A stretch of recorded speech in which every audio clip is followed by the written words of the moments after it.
But the Pregnant Worker Fairness Act really is a pro-life piece of legislation because it essentially does what the federal government should do, right? Is it creates a standard floor to ensure that women in Alabama and Mississippi and California and here in Maryland, DC and Virginia all get the same level of care and accommodations necessary in their workplace while they're pregnant and or during the postpartum phase. And so again, we have disparate states doing disparate things, which is great. I understand some folks are a states' rights advocate, but you do need just a baseline standard. The bill would essentially provide these basic accommodations.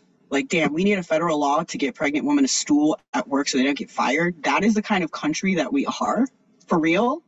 But we are pro-life, right? Okay, bet.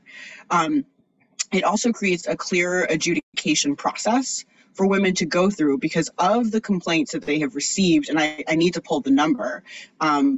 There's a very low amount of complaints that are being filed, but that's women who know that they can even file a complaint because a lot of us don't. And a lot of us are very scared to because let me tell you something. Bringing up your needs or your wants is a fireable offense in America as a Black person. So allowing women and creating an actual space for them to do this that's safe, I would love if it's trauma informed, but we're getting there, is going to close a hole and take a critical first step forward into attending the needs of women in that area. But let's also note that it only takes care of one aspect of the need. Women also have transportation needs, they have housing needs, they have childcare needs, they have all of the other needs, right? So again, this is just one piece of the puzzle. This bill has been introduced since 2012, so I'm not really sure what the deal is. I really highly encourage folks, and the holdup now, again, and it was actually passed by a relatively large margin. I think it was like 313 to 100 something. That is unheard of. There's strong bipartisan support for this bill. Not sure why Schumer hasn't brought this to the floor, but I highly recommend you guys plug in and send letters to the editor. Right? This needs to get done because, again, if it doesn't get done, the window for pregnant women, in particular pregnant Black women and Native and Indigenous women, because what is happening to Black women is terrible, but let's talk about what's happening to Native and Indigenous women, right? To be able to survive because they are a crucial part of our care economy.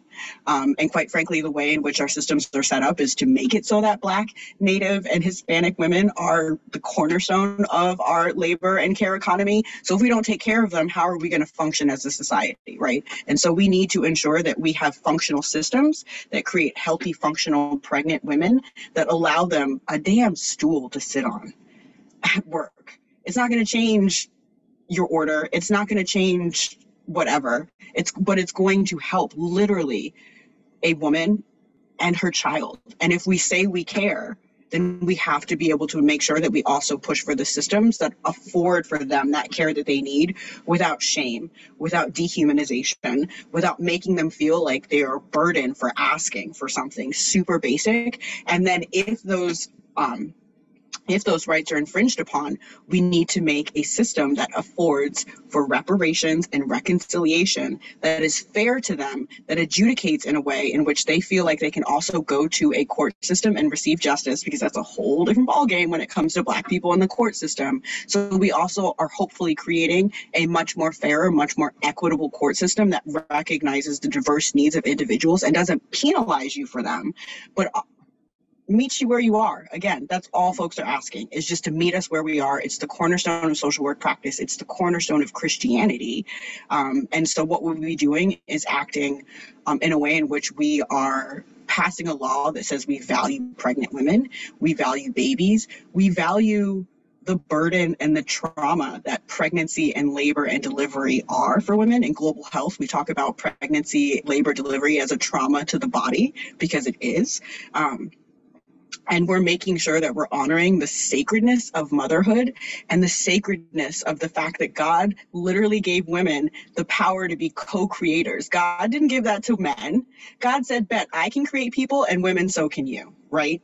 So if we are really going to be about it, let's be about it. and give women a damn stool. And if these people in these jobs aren't offering women a stool and going to fire them for needing a basic accommodation, then they need to go to jail. They need to lose some money, and you need to get some, justice needs to be served. So it's a provision, and it's a justice mechanism. If you're willing to give your seat up for a pregnant woman on the subway or on public transportation or anywhere, why aren't we willing to offer these accommodations for women in a workplace? Just make it make sense is what I'm asking.